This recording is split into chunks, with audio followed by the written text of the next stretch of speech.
meeting. I was like, are we doing it Zoom? Okay, y'all ready? I was like, Yeah. Good evening. Good evening, everyone. It's 6:00 p.m. The Board of Trustees of the Brenham Independent School District is now convened. I wish to extend a warm welcome to everyone present. In collaboration with our families and community, Brenham ISD is committed to providing an exceptional education to all students in a safe environment. As the Brenham ISD Board of Trustees, we are here to provide local citizen governance and oversight. The management and day-to-day operations of the district are the responsibility of the superintendent. This is a public meeting of the Board of Trustees. School board meetings are open to all who wish to attend and hear the matters discussed. Audience participation is limited to the public comment portion of the meeting. These proceedings may be recorded, and I respectfully ask that you please refrain from speaking while others are talking. Thank you for taking time this evening to join us and for your interest in the Brenham Independent School District. At this time, Susan Jenkins will lead us in the pledge, followed by the invocation given by Jared Credit. Please join me in the pledge. I pledge allegiance to the flag of the United States of America and to the republic for which it stands, one nation, under God, indivisible, with liberty and justice for all.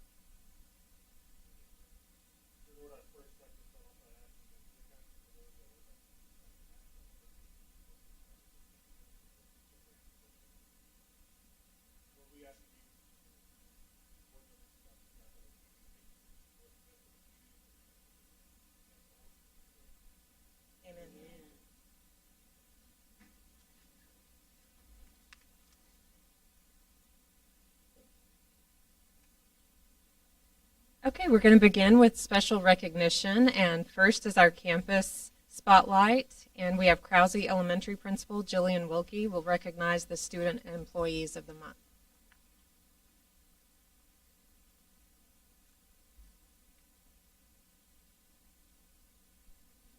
Sorry, y'all, my AP is not here because she's still on campus working. So she was supposed to be up here with me. Madam President, Dr. Chaplin, and members of the board, thank you for allowing us to take a couple minutes of your time to speak tonight and recognize a few of the incredible individuals at Krause Elementary. Firstly, please help us recognize Miss Rachel Parker.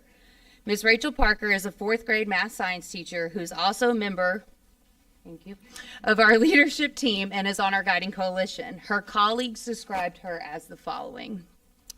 Ms. Parker's teaching is always her first priority, and she never misses a moment of teaching opportunity. She loves all students, holds them to high standards, and keeps her learning fun. KES is lucky to have an educator like her. Ms. Parker puts all of her energy into changing the world, her words, not mine, daily. If you've never watched her, you are missing out on life. She is fantastic at what she does and does it with grace and love. She is innovative, knowledgeable, reliable, and truly meets each of her students where they are. She's consistently at her small group table, differentiating lessons to meet her students' needs. Krause's Teacher of the Month, Ms. Parker. I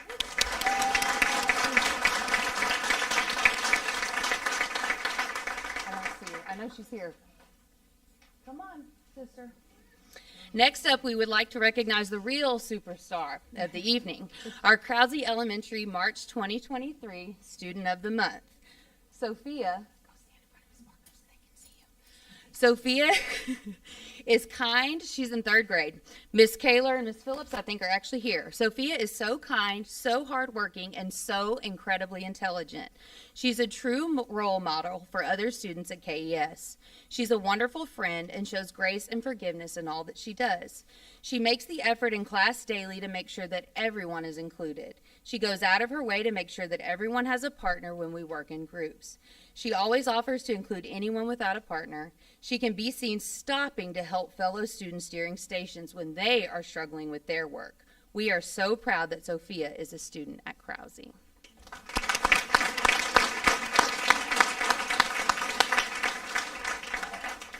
Last, but certainly not least, our paraprofessional of the month is Ms. Nelda Wells. Ms. Wells is a true leader at Krause and is well respected by all of students and staff. Ms. Wells has been described in the following ways. Come on, Tony. I told him you were at work. Ms. Wells is very attentive to every child's needs. She is a very good leader and makes sure everyone, staff and students, are on task and taken care of. Ms. Wells is always smiling. She starts every day by spending an hour singing, dancing, and welcoming every student in the car line. If you've never been through our morning car line, it's worth the trip. She understands how important it is for students to grow academically, and she also has a special place in her heart for kindergarten students. Krause is blessed to have Ms. Wells as part of the staff.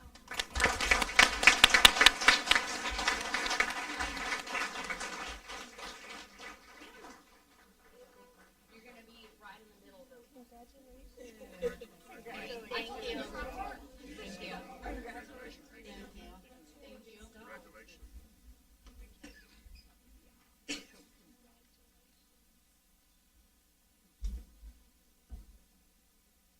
We see you, Ms. Jenkins? Oh, I doubt that, but that's okay.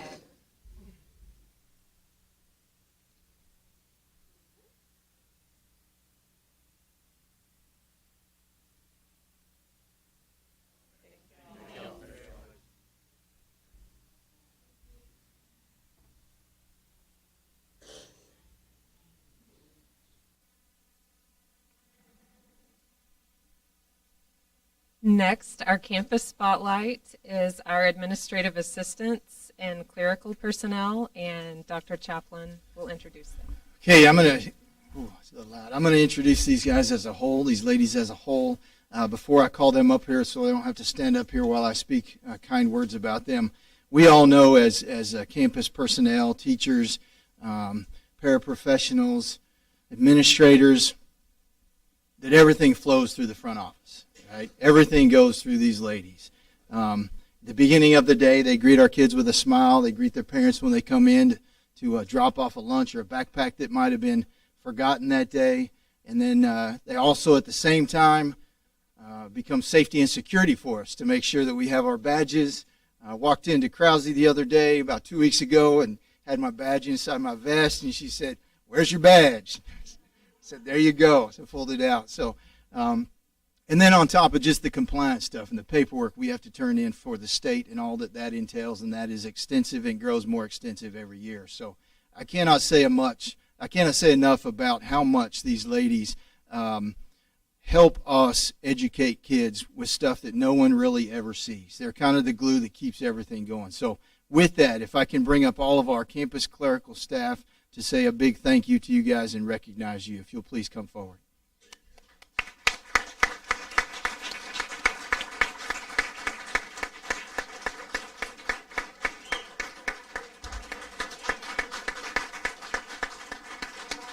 All the.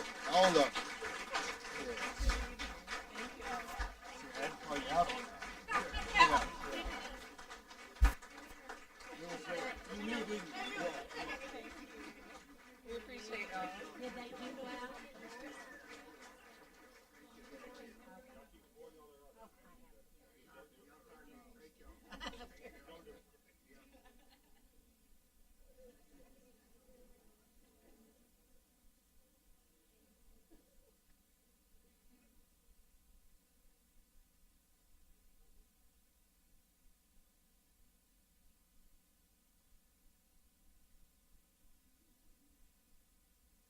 Thank y'all so much.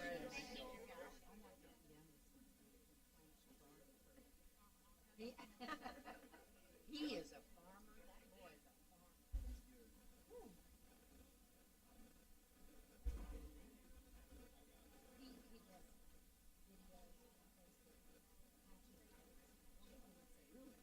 Explains it all. And he's awesome.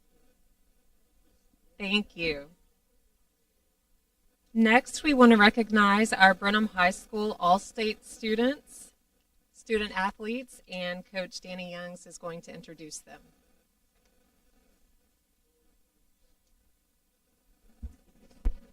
Board, Dr. Chaplin, it's a great pleasure I get to introduce kids from cross country, volleyball, and football for their excellence not only on the field, because we have all-state athletes, but also in the classroom as well, as we announce our academic all-state athletes. What I'm going to do is, because a bunch of these kids are on multiple, I'm just going to call them up, and as I call your name, come on up here. If I say your name twice, just wave so they know you got multiple awards. And we're going to start off with the Texas Sports Writers Association All-State Football Team. Third team offensive lineman, Logan Marshall.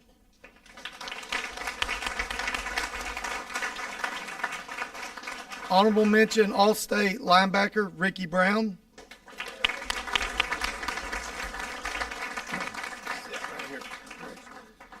Honorable mention quarterback, Rylan Wooten.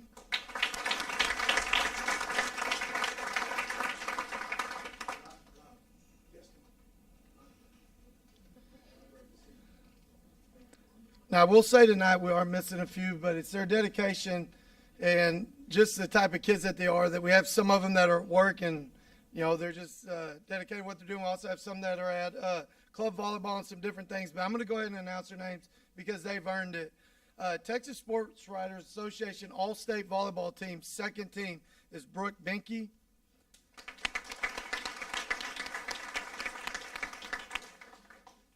Texas Girls Coaching Association's All-State Volleyball Team, Brooke Benke. All Brazos Valley Volleyball Team, first team, Brooke Benke. Second team, Lily Thibodeau. And third team, Kristen Kuhn.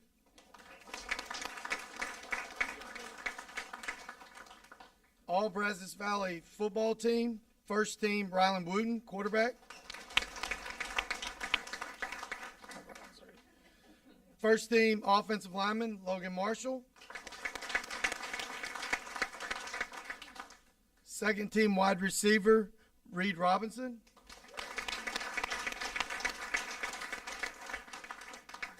Second team offensive lineman, Eric Oschenbeck.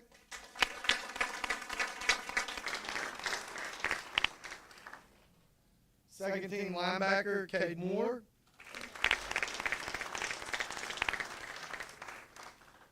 Second team defensive back, Savian Raxton.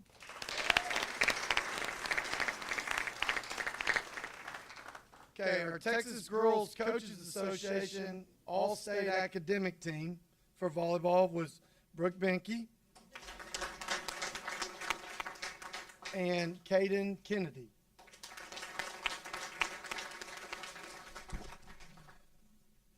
Okay, this is our Texas High School Coaches Association All-State Academic Team. For cross country, and he wasn't able to be here tonight, was Victor Guerrera. He got honorable mention.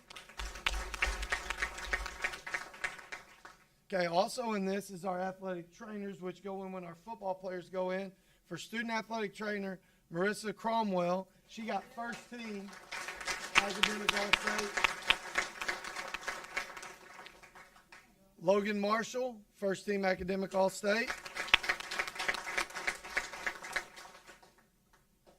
Grant Mayfield, first team academic All-State.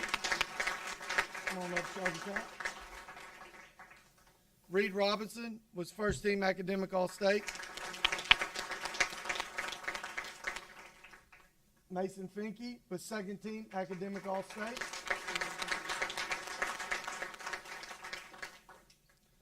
Jake Forlin was second team academic All-State. You know, as proud as we are about our team accomplishments, it's what leads to the individual accomplishments here that these young folks have achieved. But the academic All-State, with all they do with their success and the amount of hours that they put in to get first, second, or honorable mention academic All-State is just truly special for our athletic program and for our kids. So let's give them another round of applause.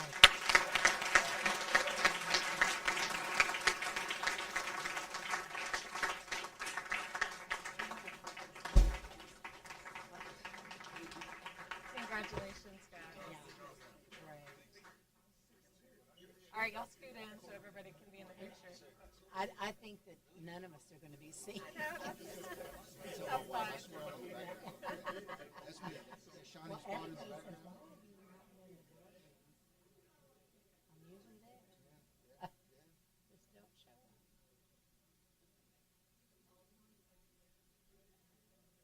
Behind volleyball players, really?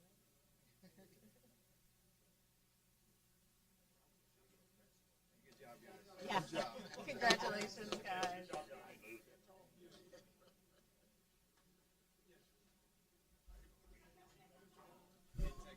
Congratulations to all the players, the coaches, and the parents. Thank y'all very much.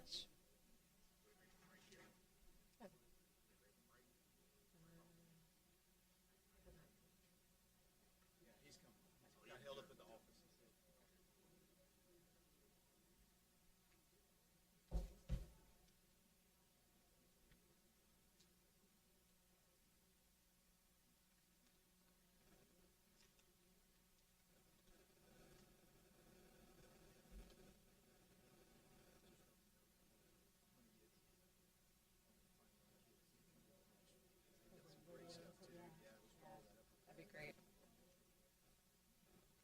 We'll give just a minute to let everyone clear out that wants to go. Thank y'all very much.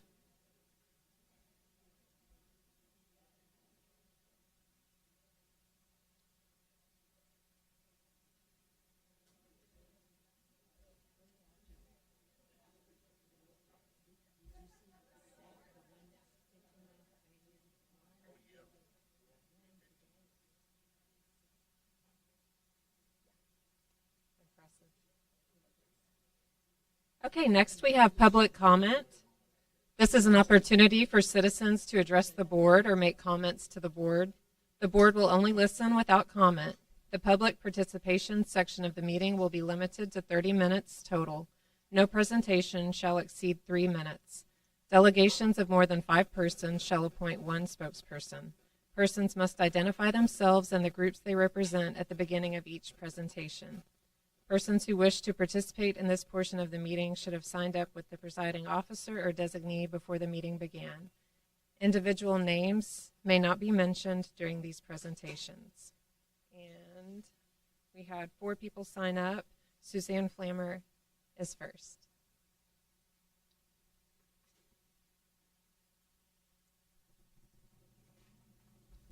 The timer will begin when you're ready. Oh, no. Hello? Am I working? Okay. Thank you, and it's wonderful always to come to these meetings and see such great things going on at Brenham High School. It just brings back such good memories, and I'm excited about it. But I want to thank you for allowing us the opportunity to talk about things that are near and dear to our hearts and sometimes are difficult issues.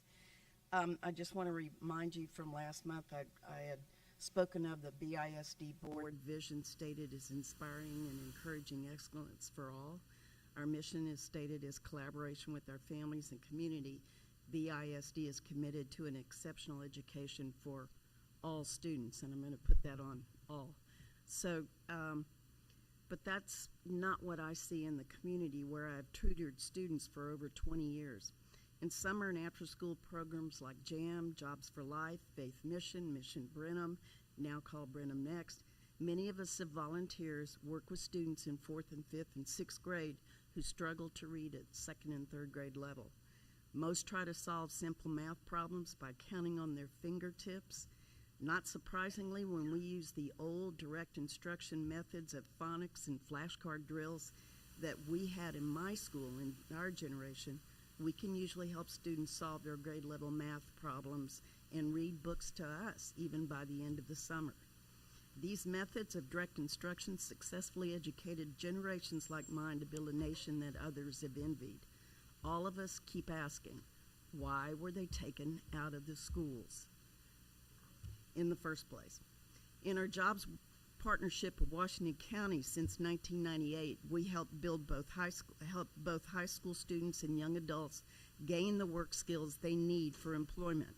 Our network of local employers had told us they could not hire many BISD students because they were unable to do the math and read the materials they needed to do in the jobs they needed to fill. How is this evidence for excellence for all students? The problem for most of these students began in elementary school where they fell behind and were never able to reach grade level after that. So I began researching the BISD STAR Outcomes Report for 2022 for 3 elementary schools. At the highest ranked school, only 50% or less students scored at meets grade level, while another scored only in the 40s, and the lowest ranked scored mostly in the 20s to 30s as meets grade level. These are campus averages. When I looked at the ethnic and economic disadvantage categories, the averages are much lower. At 2 of these schools, the averages that meet grade level are in the teens percentages. One thing I know for certain, changing the grading system would only make matters worse. How will this help students be successful in junior high or high school, or in finding jobs that will pay living wages in our community? Thank you. Thank you for the opportunity. Next is Rick Flammer.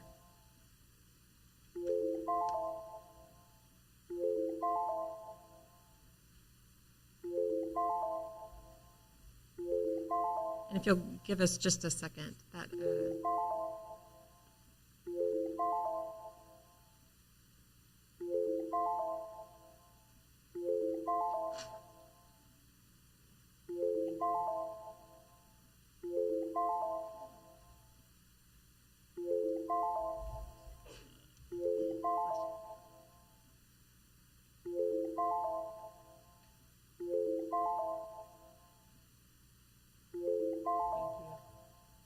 Am I getting some extra minutes?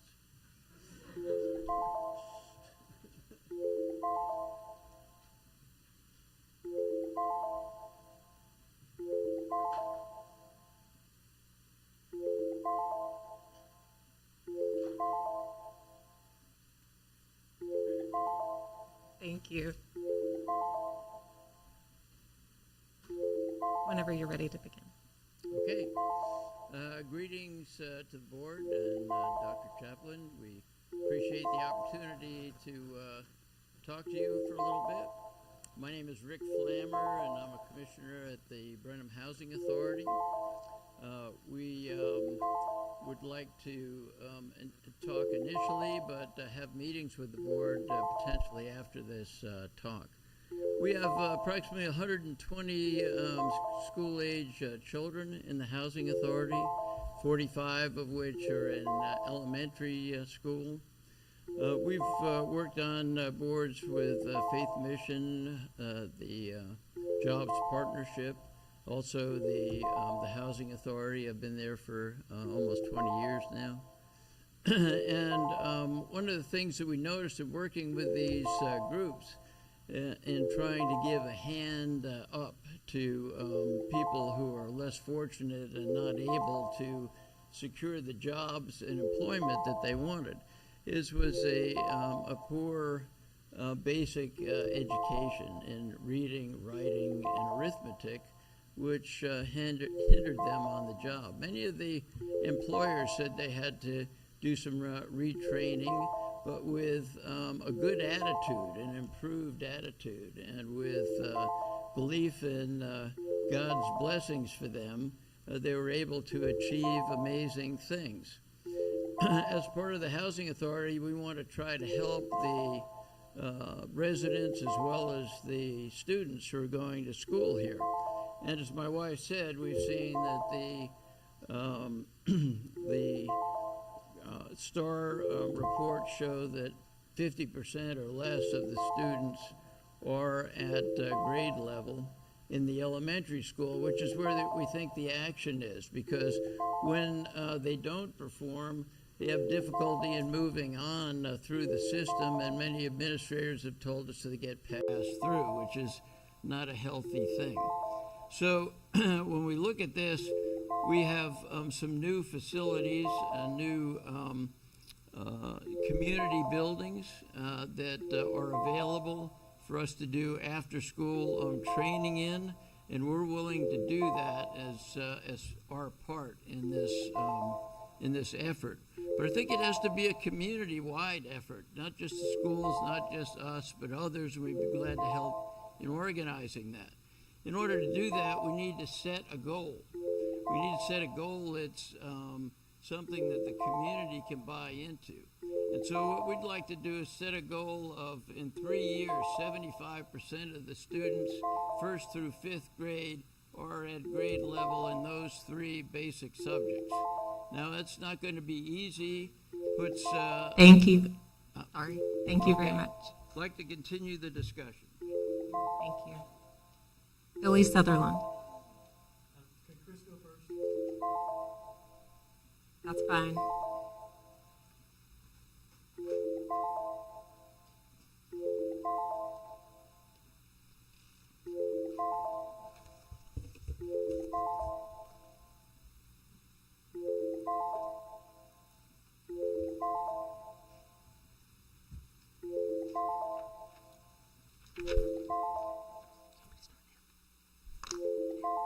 Okay. Hello, my name is Christine Giese. I'm not a pastor, but I got involved with the Texas church leaders along with Sandy Kent to bring just a little information about the school board elections.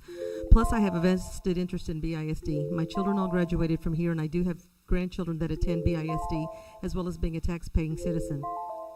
A couple of weeks ago, there were some negative comments floating around that seemed like they came from some of the local churches and a newly formed group called Let Our Teachers Teach. This comment and the way it was addressed and circulated blew up into a huge ugly balloon that, in my opinion, needed to be blown up out of the sky. I'm very happy to report that last Friday I met with Dr. Chaplin about this very issue to clear the air. After our conversation, we realized we have a lot more in common with one another than we ever thought so. So much so that we will be working together to find a path forward that will work for all concerned to honor our teachers in whatever venue we end up deciding on. It's through clear communication that things can get understood and worked out. Also this morning, Dr. Chaplin and Mr. Galentine also met with the pastors from the Texas church leaders, and again, things got worked out in a very positive way. And I want to say thank you very much to Dr. Chaplin for being open and receptive and agreeing that working together we can accomplish so much more for the good for all students at BISD. And I really mean that. I really mean that. Thank you very much. As far as the group lot is concerned, I can assure you that there are no hidden agendas. No one is trying to brainwash anyone. This was started only to promote an event to honor teachers, and that is it. For now, the event is being postponed, but this is only temporary, and the avenue that will be used to host a future event, whatever that might be, will need to change because of reasons learned in our meeting with Dr. Chaplin. And that's what discussion is all about. Isn't it sad, though, when someone is trying to do something for good, evil always finds a way to try to destroy it? The older and hopefully wiser I get, I lean to the scripture that blessed are the peacemakers, for they'll be called the children of God. I think that is something we should all strive to be. My hope is that this message will reach all teachers and that they know that this event was always meant to be thrown in their honor and to show them that they are truly appreciated. Updated information about Let Our Teachers Teach will soon be available. Bill Rankin, Pastor Billy, and myself are working to get clear, concise data that all information posted will be completely and totally transparent. I will close by saying, in the time I've been working with the pastors, they have been an absolute blessing, and in the very short time I spent with Dr. Chaplin, he too has been a blessing. And I feel hopeful that together much can be accomplished. I heard something this weekend on the news that could apply to this very situation. The state and the school is the body, the church is the heart.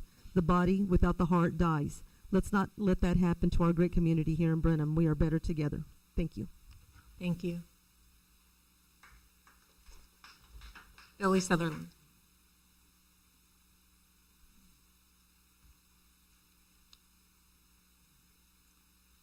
My name is Billy Sutherland, pastor of Calvary Baptist Church, and I just got done working a scene with Officer Raven here, one that you prayed about, so I'm kind of still processing that.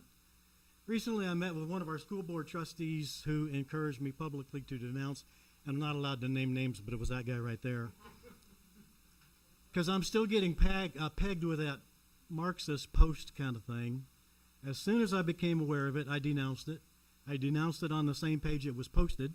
I denounced it on Calvary's Facebook page, and I've denounced it every time it comes up. We did not say anything about our teachers like that. As Bill Rankin and I raise money for the Teacher Appreciation Banquet, we have to go over that all over again. We never targeted our teachers. We never blamed them. We have had, since the December school board meeting, very clearly set out to throw a fabulous Teacher Appreciation Banquet to show them we love them, we appreciate them, and we want to be available to pray for them. The notion that I would accuse any of them of being Marxist is downright ludicrous. As a result of that post, our superintendent sent out a system-wide email that had the unfortunate effect of fanning those flames of we are accusing our teachers of things we never said. Ironically, we, the pastors of Texas church leaders, are the very same group who rushed in to salvage the JAM program when Mission Brenham suffered a devastating setback, and we raised $50,000 to save that program. Myself, Tim Webb, John Davies, Bill Rankin, and other pastors and community leaders the same people who are trying to do this teacher appreciation banquet. We don't make things worse. We are very much committed to this community and work hard to make it better. We live here. We shepherd flocks here. We care deeply about our community and are all about service.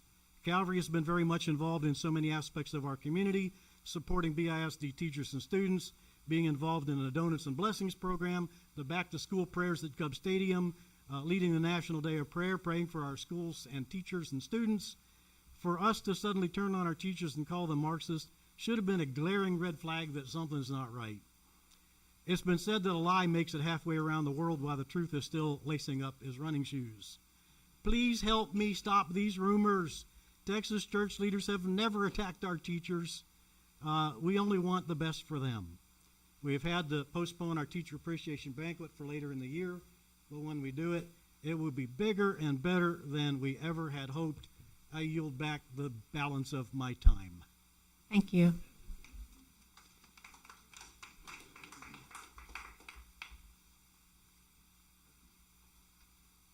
Okay, next we have our counseling department, and our lead counselor, Julie Hefferkamp, will present this.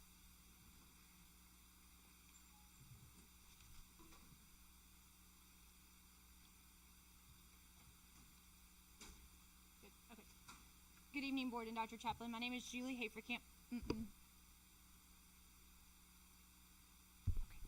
Got it. Okay. Can you hear me now? It's good? Okay. Good evening, Board and Dr. Chaplin. My name is Julie Haferkamp, and I'm one of the school counselors here at Brenham High School. Today, I would like to share with you the role of a Texas school counselor, as well as what we are currently providing here in Brenham ISD for our students. Today's presentation will focus on what the role of a school counselor is and the 4 delivery components in which we meet students' needs. The Texas Education Code is listed so that it is understood that the material presented today is not based off my point of view, but legislation and oversight of the school counselor's role by TEA and the Texas Model for Comprehensive School Counseling Programs.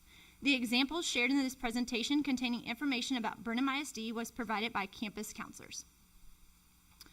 The primary responsibility of a school counselor is to counsel students in order to fully develop students' academic, career, personal, and social abilities. This standard for school counselors' work is set by the Texas Education Code. The expectation for school counselors is to be able to provide what each student needs within their caseloads. In order to ensure that we meet this standard, the recommended counselor-to-student ratio is 1 counselor to 350 students. As can be viewed, Brenham ISD is close at some campuses. Legislative mandates direct the work of a professional school counselor both in direct and indirect ways. Specific trainings are required under several Texas education codes, which include topics such as suicide intervention, high school graduation plans, guidance and counseling development, servicing specialized groups, FAFSA and TASPA, and many more. Brenham ISD counselors have the privilege of obtaining the majority of these trainings through our Region 6 Education Service Center. Senate Bill 179 mandates that 80% of the counselor's time should be working towards the components of the comprehensive counseling program. In Brenham ISD, this is a goal that we would like to achieve. In the 21-22 school year, we reviewed a list of current tasks that were provided by each school counselor, and at that point, our district was able to remove testing and 504 coordinators from counselors' roles. This began the ability to fulfill ways to incorporate more preventative guidance lessons through the classroom setting on a monthly basis, and to be available on a more frequent basis for individual student needs.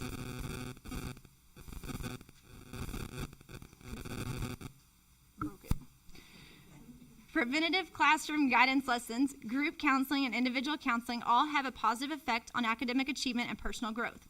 Here in Brenham, we have started to transform from being what was known as a guidance counselor to school counselors. When some of us went to school, school counselors at that time were considered to be a guidance counselor, which usually looked very reactive and only serviced some students, but not all. At that time, most guidance counselors worked in isolation and didn't collaborate a lot with staff and community members to reach all students' needs. As the role of a school counselor has evolved from guidance counselor to school counselor, the ideal is for school counselors to be student-centered and service all students. First introduced by TEA in 1991, the Texas model has gone through many changes, mostly to reflect changes in Chapter 33 of the Texas Education Code, which places statutory requirement for all Texas public schools to implement a comprehensive school counseling program. The latest version was released in 2018, which is their 5th edition. The Texas model is made up of 4 delivery components: guidance curriculum, responsive services, system supports, and individual planning. Just as an academic teacher has teaching standards that need to be covered, so do school counselors. The 4 content areas are as follows: intrapersonal, interpersonal, post-secondary planning and career readiness, as well as personal health and safety. Within each content area, there are various competencies that provide goals that are broken down into school levels, such as primary, intermediate, middle school and junior high, and high school. As mentioned previously, Brenham ISD is working on providing preventative guidance lessons to students at each level. Counselors at each level are attempting to meet the needs of their campus. Therefore, they are creating their own guidance lessons that are developmentally age appropriate. For example, at the elementary and middle school levels, counselors are utilizing children's literature books with activities. Junior high counselors are continuing to develop basic skills as well as prepare students for their transition to high school. At the secondary levels, the topics that are a focus are primarily individual mental health needs, safety, academic, and post-high school planning. Responsive services is where we support students' needs. How this looks on our campuses varies based on the needs of the campus. Responsive services is broken down into 3 levels: prevention, remediation, and crisis.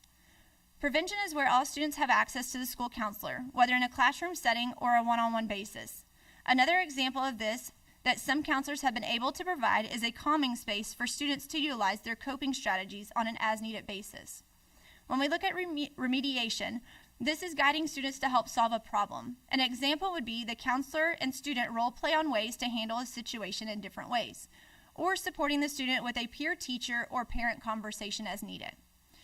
The crisis response services is when a crisis situation that occurs about a student's mental health, we work collaboratively with students and their parents. At this time, this could result in an outside referral. Some outside agencies that we work very closely with, depending on the situation and the severity, are MHMR, Twin City Missions, TCHAT, and our local CRCG. When we use the term mental health, it is important to know that it includes emotional, psychological, and social well-being. It also helps determine how we handle stress, relate to others, and make healthy choices. Mental health is important at every stage of life, from childhood and adolescence through adulthood. System support is the ability to establish, maintain, and enhance the whole school counseling program to increase effectiveness. System supports are indirect student services, and Brenham ISD counselors have recently been provided with professional development in the areas of trauma, grief, anxiety, and non-suicidal self-harm. In addition, all staff in our district have been trained in youth mental health first aid. This area also covers parental education trainings and collaboration with outside agencies. Within the component of individual planning, the counselor will assist students in planning and managing their individual, education, career, and personal and social development.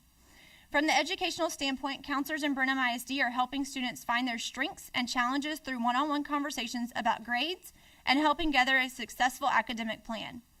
In this area, counselors throughout the district have been meeting with students after an unsuccessful grading period, as well as proactively meeting with each student to ensure that they are on track to be successful and meet the requirements to move forward in the following school year. When we look at the career component under individual planning, we are providing students with information about various career paths, career interest inventories, conversations on what post-secondary looks like, as well as a weekly blend advisor here at the high school. From the social standpoint of assisting students, here we are looking at conversations about responsibility, accountability, conflict resolution, and communication skills. Lastly, within the individual planning is the personal aspect. During the academic school day, we are also available for students' personal needs. These conversations can vary from a student having a bad day and needing a safe place to talk, all the way to an outcry for help. The counselor can help impact a campus's positive climate and culture with staff and students. We strive to be available for each student, no matter what the presenting topic is. We would like to continue to provide more preventative work through teaching our students basic skills in social settings, conflict resolution, and coping strategies. As we see each day in our jobs as a counselor, the frequency of students coming in with a mental health concern and the inability to be equipped on how to handle it based upon both the lack of education with the presenting problem and the disadvantage of how to cope with it. To give a big picture of where each component fits, just as if we were looking at a tiered instruction model. Tier 1 is where we start working last year on being able to provide classroom guidance to all students. This is taking place in the classroom setting. Then we go to Tier 2. This is where we will be providing support in a smaller setting, such as, but not limited to, a reteach of a lesson to a smaller group. Tier 3 is where we are running small groups of approximately 3 to 7 students on a specific topic. Students may be parent, teacher, or counselor nominated. Anytime a small group has been ran in Brenham ISD, the students selected have been provided with a letter to go home to parents explaining the counselor's vision, what the counselor's vision is for the group and what the goals are. Parents must give signed permission for students to be a part of a small group counseling. Also in Tier 3 is where a lot of work is currently being done in individual supports. Parents are not contacted every time a student comes to the counseling office, as we want students to know that they are coming to a safe place where conversations are confidential. There are, however, limitations of when this confidentiality should be breached, which is discussed with the student upon entering the counseling office. Working in collaboration with our parents is extremely important. The last tiered level is Tier 4. Our school counselors know their limitations and what is out of their scope of practice. We do not provide regular therapeutic sessions to students in a school setting. Therefore, when the need arises, the school counselor will speak to the parents about concerns that were brought to their attention and provide information along with a list of resources for parents to utilize. I appreciate you taking the time to become educated on what the role of a school counselor is and some of the amazing things our counselors are implementing within Brenham ISD. Does anybody have any questions? Before we start with questions, if the other counselors that are here could stand up so we could recognize and thank them again Absolutely. for all Thank of you for that. their hard work.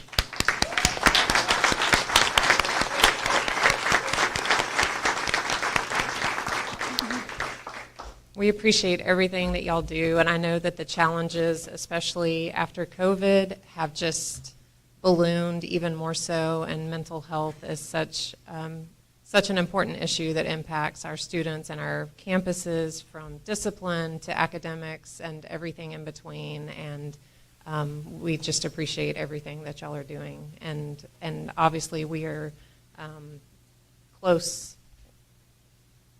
to being, we don't have enough counselors for our student ratio, so that's something we need to work on. Is that something that you think, with the focus on mental health, that we might get from definitely the legislators this year? Well, I didn't know you were going that direction.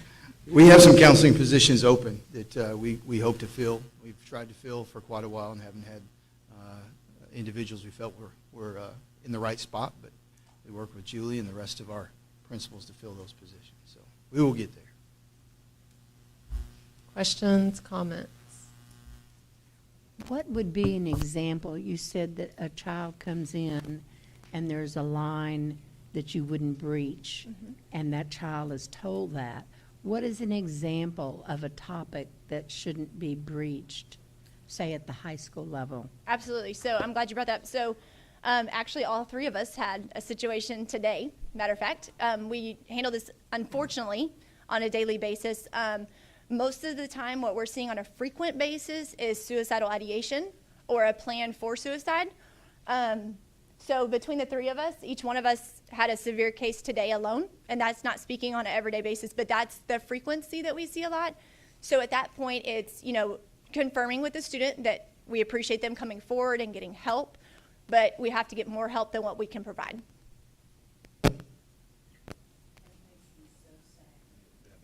Mm-hmm.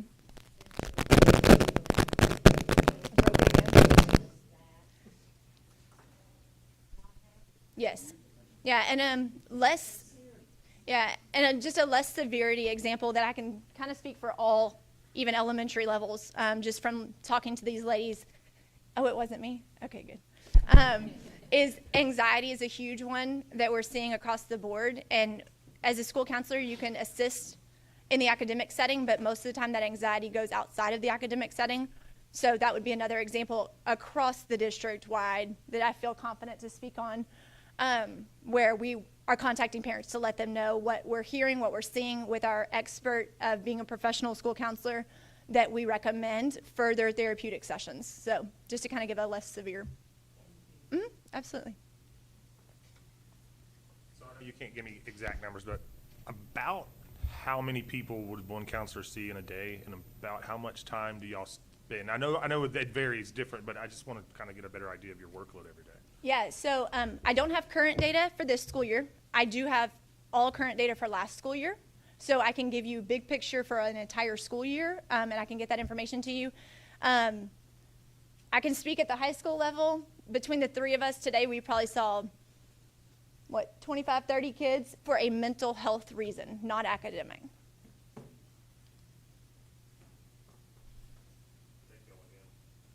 Yeah, absolutely. Are there any other questions? So when the state calls this social emotional learning, and that has taken on a negative connotation, we just want to recognize what y'all are really doing, and so we're aware, the public is aware, and again, we appreciate you very much, and we know that you have a very difficult job. Yeah. So you're not indoctrinating anyone? No, we are not. We are providing supports for students. And I put the mental health piece in there because sometimes you hear that interchangeably. And there are a ton of programs out there, national level, state level. Pretty much after COVID, anybody who had a business of some sort in academic grew a social emotional curriculum. We don't use any social emotional curriculum. That's why I made the comment that we are pretty much creating our own, not our own materials. We're borrowing materials from different resources that are evidence-based, and we're utilizing those to meet the needs of our kids. So, you're welcome. Any other questions? Thank you. Thank you very much. You're welcome. Thank you, ladies.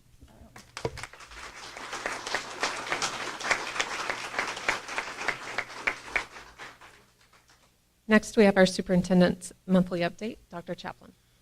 Yes, welcome everybody here tonight. First, I want to also address Ms. Reese. I appreciate the opportunity to visit with you last week and the opportunity to visit this morning with the Texas church leaders. And I feel like we are on a path to working together in the future. So I want to echo your comments. I do appreciate that opportunity.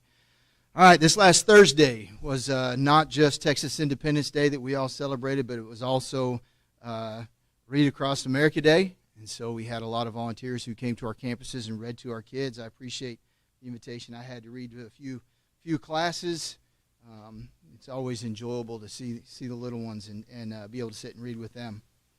Also, this last Thursday, it was a busy day. Our Brenham Independent School District Education Foundation, the culmination of a year's worth of work, came together Thursday evening at the Arts and Appetizer fundraiser. There was a lot of people from the Education Board who worked really hard to put that together, and a lot of our own staff. Courtney in the back, Brooke is somewhere in here. Our maintenance guys for helping there. That's a great opportunity. But I can't let it go without saying the best part of the night, and it's a good fundraiser, and all the funds go back to help our teachers and our students. The best part is watching those young people carry that artwork around and watch these businessmen and business ladies, as business owners, bid on that child's work while they're holding their creation. Their faces are just incredible. And the numbers that are thrown out there are very, very generous. It's a fundraiser, and we appreciate that.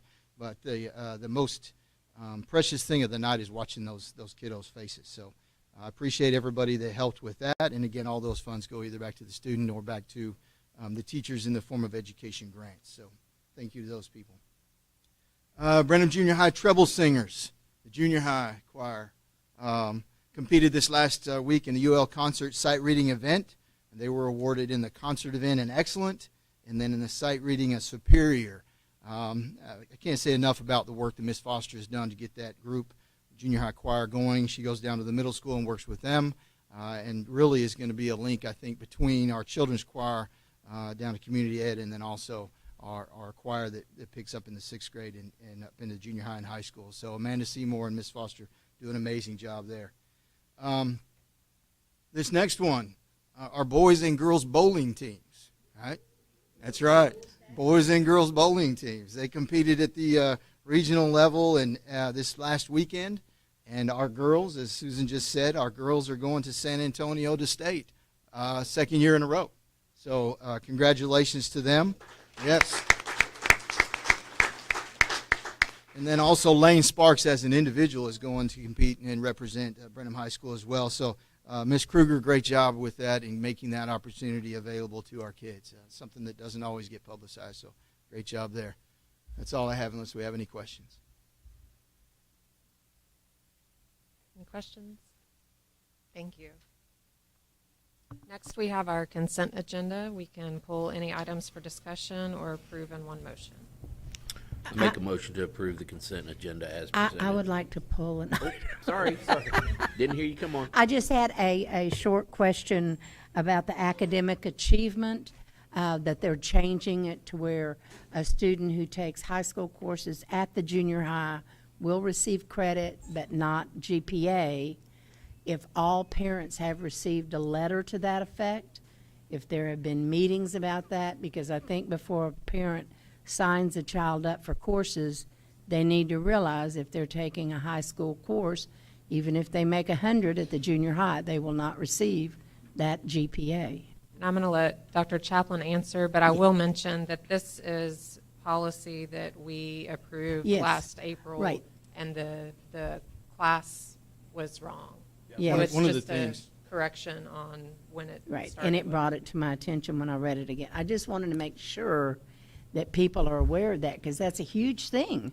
Yeah. for How people is that signing- being communicated, Dr. Chaplin? Yeah, to speed off what Natalie said, this is a correction to make sure that our eighth grade students' parents are aware of that. Right. We realized that we changed course in the middle of some of our eighth graders' year last year, and so we needed to bump that to a year from 2006 to 2007 for that reason. So we communicate that when we have parent meetings, our counselors communicate that, and then also some of those teachers that teach those courses communicate with those students. So Have they're all they aware. mailed something home? I don't know if we mail anything. I'm going to reach out. Peggy, do you know if we send a mailer or if we use Parent Square? It's in the course selection. And I didn't go back and listen to because we talked about it several times last year, but if I remember correctly, I think that was the intent, was that it would begin with the eighth graders. We didn't want it to change anything in the middle of the year last year, and I think the year was, yes. Okay.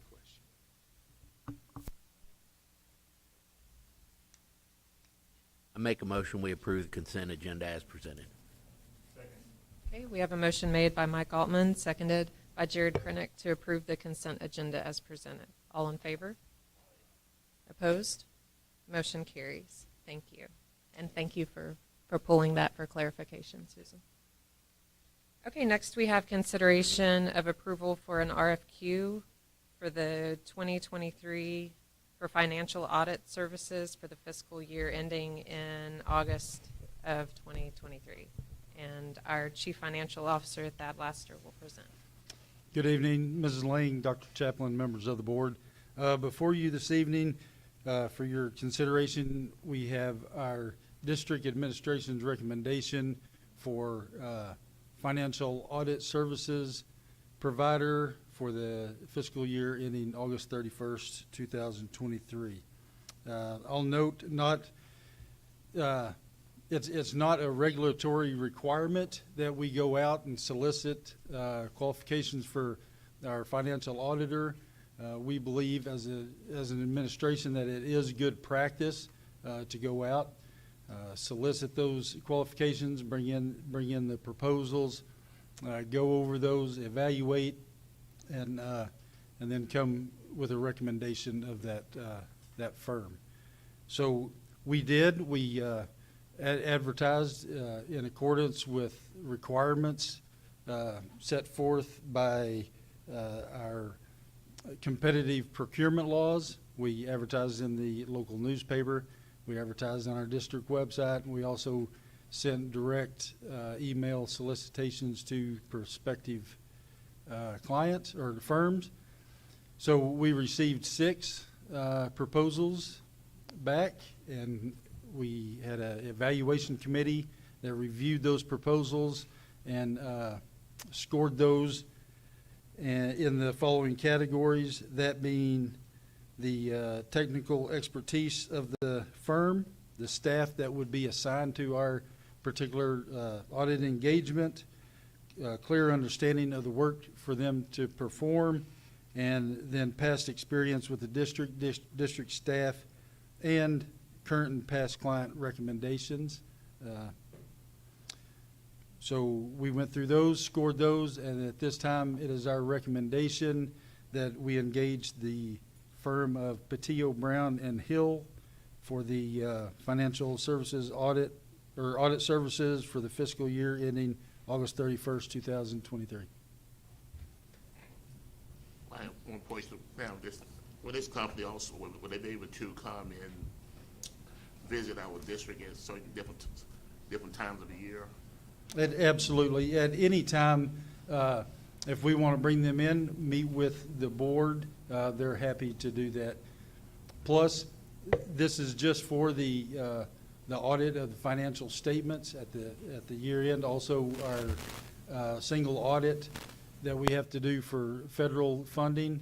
But we can engage them in any sort of if we wanted to look at a particular area or whatever. What are some of the differences, if any, that they offered that we weren't receiving before?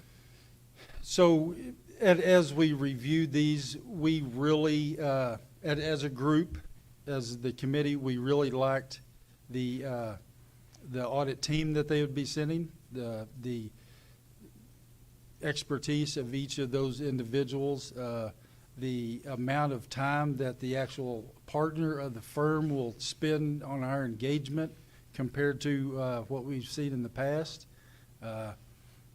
the staff that will present to the board.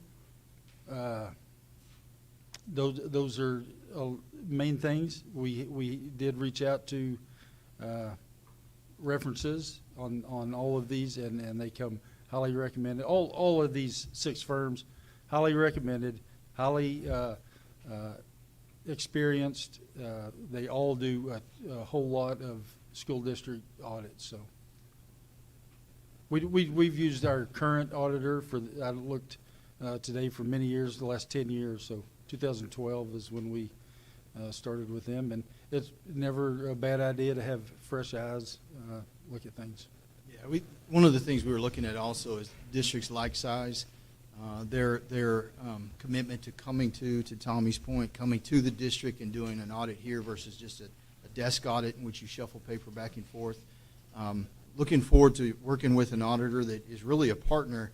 There's a lot of detail work when you're talking about accounting of a school district and the different accounts that we have, to be able to reach out to the auditing firm and say, hey, here's how we feel like this needs to be coded so we're correct. What do you think? And get their opinion on it and work together the whole year as opposed to at the end of the year, to make sure that from the beginning we're proactive in being correct. And we felt like, based on the references that we checked, that this was the best firm for that. And the previous one was not coming to the district for Correct. the auditing purposes? Correct. Thank you. Any other questions? I make a motion to approve the bid from Patillo, Brown, and Hill for financial audit services for fiscal year ending August 31st, 2023, as presented. Second. Okay, we have a motion made by Jared Krennick, seconded by Mike Altman, to approve the bid from Patillo, Brown, and Hill for financial audit services for fiscal year ending August 31st, 2023, as presented. All in favor? Aye. Opposed? Motion carries. Thank you. Thank you. Okay, next we have consideration of weight room equipment, and our athletic director, Danny Youngs, and Brenham Junior High principal, Michael Watts, will present this.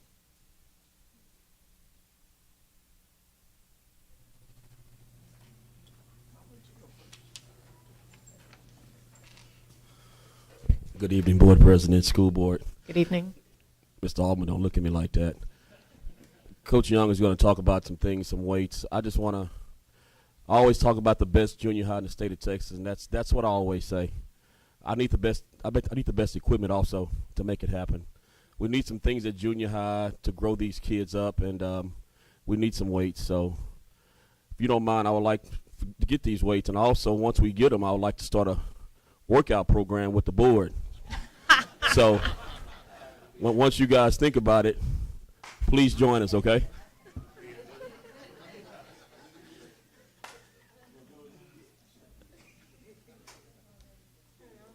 And that's tough to follow.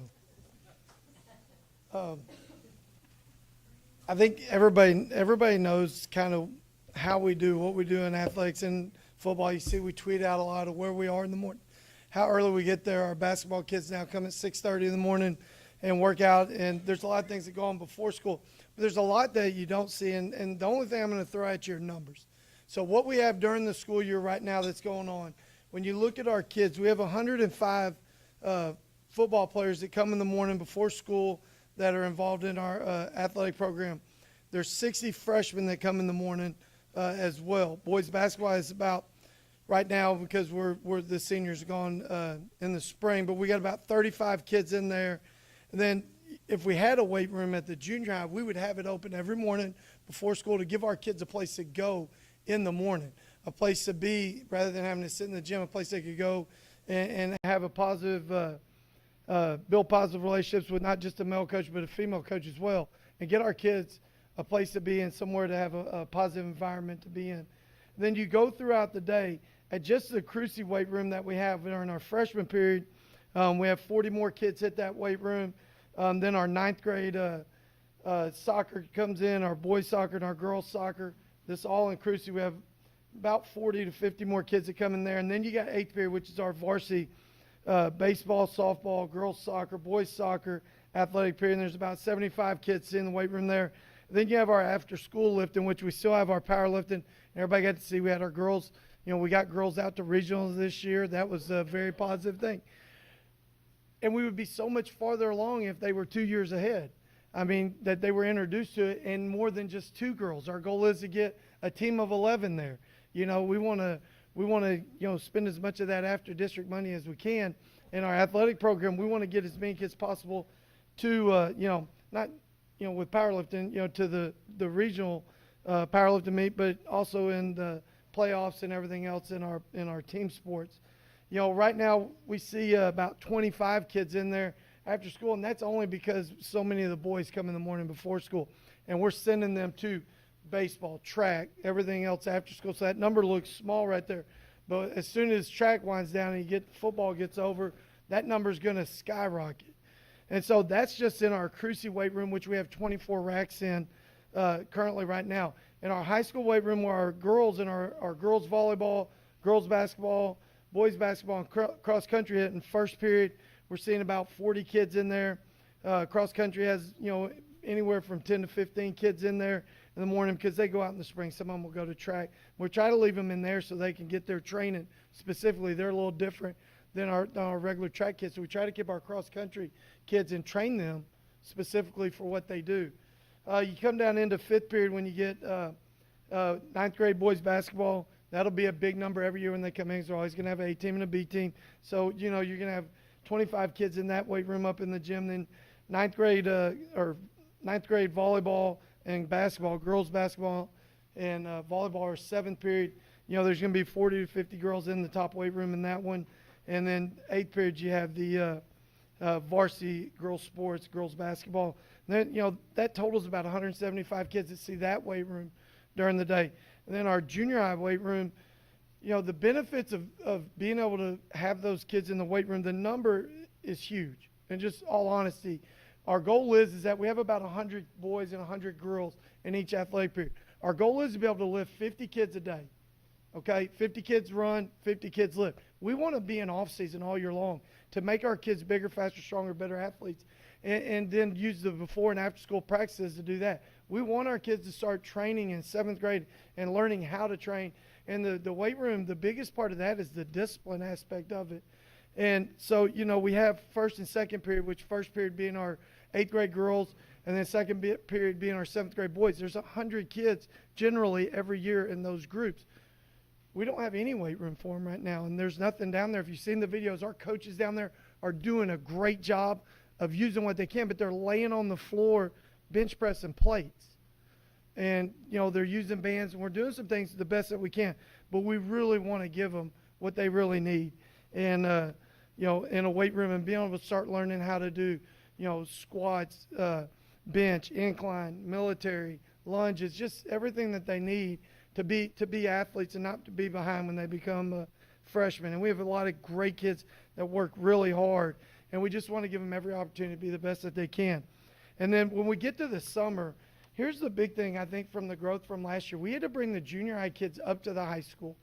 And I'll give Coach Whalen, she took the girls under her wing and did the 7th and 8th grade girls while still having to find time to bring her high school girls and make it all work in the little one. And we probably had, I'll be honest, more girls at strength and conditioning camp than we did boys. It was unbelievable the number that we had. And that was having to travel them here. Our goal is, and what we want is to be able to have it at the junior high, so they'll be by Cup Stadium, be able to use the turf right there and do their SAC camp within their own weight room, and be able to not be here till 1 and 2 o'clock in the afternoon. And I know that doesn't sound a lot to some people, but we literally have coaches that are up here all day long between their SAC camp, their junior high SAC camp, and their sports specific time, and then spending time with the junior high kids in the weight room. Because if our kids want to be here, we're going to be here. And so the goal is to give them a place to be able to have their SAC camp at, and our junior high coaches be able to run that, you know, as part of our high school one, but also to be able to be done before lunch. And we have a lot of kids that are going to run through that. And our goal is to have between 50 and 100 kids with each group, the 7th grade boys, 8th grade boys, 7th grade girls, 8th grade girls, the incoming for the next year. And, you know, to be able to do that, we have to have a facility that can hold them. And also, it's a lot easier for them to be on their own campus and just be honest. And so you saw the presentation that we had in the packet for what we would like to do, move the high school weight room to the junior high, and then make put the new stuff in the high school weight room, so that when you go from junior high to high school, you're not going from new to old. You're going from nice to nicer. And, you know, really, it's easier. If you have any questions you want to ask me, I'm more than willing to answer. I know. We have a huge weight room that's there for a weight room. It's just empty. It's just It's just empty. It's just a rubber floor. Coach Carlton took me in it. It's literally a rubber floor with stacks of plates in the corner, and he showed me video of the kids doing this stuff. It's dangerous. I mean, what they're doing and what they're having to do in that room. I have a kid there. I'm telling you, I'm honestly, what he tells me, some of the stuff that happens, I'm like, it's dangerous. I mean, this is something. We've had accidents before. I know a kid the other day got hit because of the placement of everything, and he cut his head. You know, I mean, I did say this. I wrote down something. There's about 700 kids at the junior high right now. According to his numbers, over 2/3 of the kids have the possibility of going through that weight room every single day. 525 kids are in athletics at that school. So that's over 2/3 of that school, and we have no equipment for them. And our PE classes would use it as well. And our 6th graders would be invited to come up after school. I mean, it's not going to just see 7th and 8th graders. It's going to see 6th graders. We want them to come up there. We want them to come learn and be around their future junior high coaches. I'm telling you, the biggest impact it's going to have is discipline. It's discipline and building relationships. And I think that's more what anybody wants than anything. I can go through all the reasons at the high school. I can show you where our kids are behind, and our kids work their tails off. They're here every day working as hard as they can, but they're behind, and I can show you the numbers on that because they don't have the same opportunities at the junior high that the other people we play absolutely do. And that's not to knock. We love our kids, and we just want to give them the best and give them the opportunity to compete on the same level as everybody else. You answered my question when I was going to ask the same thing. So throughout the day, regular students can. Absolutely. I was a PE teacher forever till I became an AD. I took my PE classes to the weight room twice a week. Kids like being in there. Even if you told them, I don't care if you just lift the bar or if you just do the dumbbells or different things. I've taught junior high PE high school. You get them in there and they enjoy being in there and they take care of it because it's nice. And if you have nice stuff, the PE kids will take care of it the same as high school. And at the high school, we have, weight training classes that will offer our kids that are, not athletes, something to do during the day to be able to use either the weight room in the top or Coach Tolliver, absolutely, and Coach Van Hook could bring their PE kids down to the big weight room. They're going to take care of it. I mean, we don't mind them using it. It's what it's there I know for. times have changed now. Back in my day, that's when my body looked like it is now. But back in my day, my weight was back on the hayfield, Absolutely. So that was my weight lifting back then. But our athletes, I mean, kids have to be bigger and stronger now, and that's the whole thing. That's everywhere now. And so it's something I think we can benefit not only with our athletes but regular students will be able to use this also. On the board, y'all are going to meet Watts- Mr. Watts and for Mr. Watts, we're gonna take care of training. him. Yeah. Do I understand that Mr. Watts supports this? Absolutely. Well, I think that I says it right there. He says that it's got to be. Mr. Watts, I have a question for you. So with the athletic program, it's like a class, right? It's like having a class with no instructional material to teach the class, correct? Yes, sir. So that's the whole reason we need this, because it's, one, an educational need, but two, it's also a need for our students just to have a facility where they can train and actually be better. Exactly. Yes, sir. And safety. But, Yes, sir. But I mean, it's Or- like trying to teach a class with no material. Pretty much. Yeah. For years, we've said that we need to improve the junior high athletic programs and that will strengthen high school athletic programs and that kids need to have something they're a part of where they belong. And that goes back Keeps to them out of mental trouble. health, everything. So I think this is, And that reflects on academics as well. it does. And especially when you have the coaches that are building those relationships, because that definitely, I mean, as a teacher, as a parent, as a former athlete, that impacts the classroom tremendously. And grades will show, the more the kids put in to being a part of athletics, the more they're going to want to pass. They go down there and build those relationships with those coaches. I mean, coaches aren't just going to be there for the weight room. They're going to be there for tutorials. I mean, our coaches spend as much time as anybody with our athletes on academics and trying to help them with their grades as anybody does. And sometimes they just have a great relationship, and they will actually sit down. We have 3 Chromebooks in our office just for kids to be able to work around us after school, at lunch, or whenever they need that. Once you guys approve this, I'll probably go in the weight room myself and show them how to actually bench press. Just letting you know, Alderman. It will Can be I on- video that? We will definitely I just tweet want to be that. able to video that. Yeah. Yeah, put it online, please. Yeah. It's a lot of money, but I think if we're here to do what's best for kids, that yes, this impacts a lot of kids. All right, what are the wishes of the board? I make a motion to approve the purchase of weight room equipment as presented. Second. Okay, we have a motion made by Susan Jenkins, seconded by Mike Altman to approve the purchase of weight room equipment as presented. All in favor? Opposed? The motion carries. Thank you. We appreciate it. Thank you. Thank you.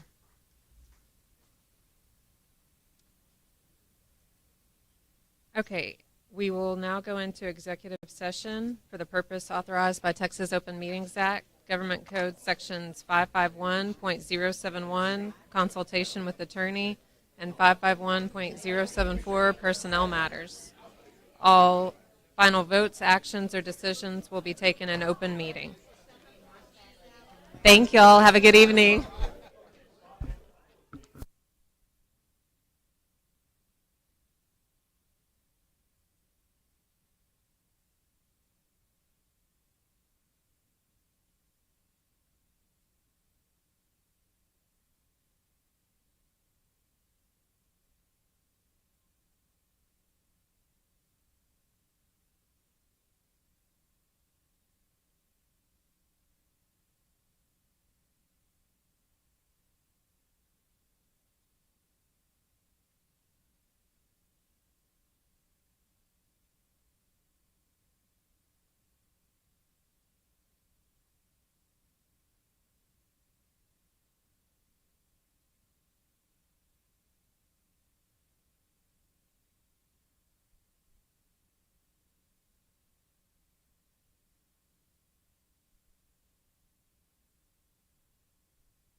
It is 8:20 p.m. We've now reconvened in open session, and we have contracts for coordinators, principals, and assistant principals before us.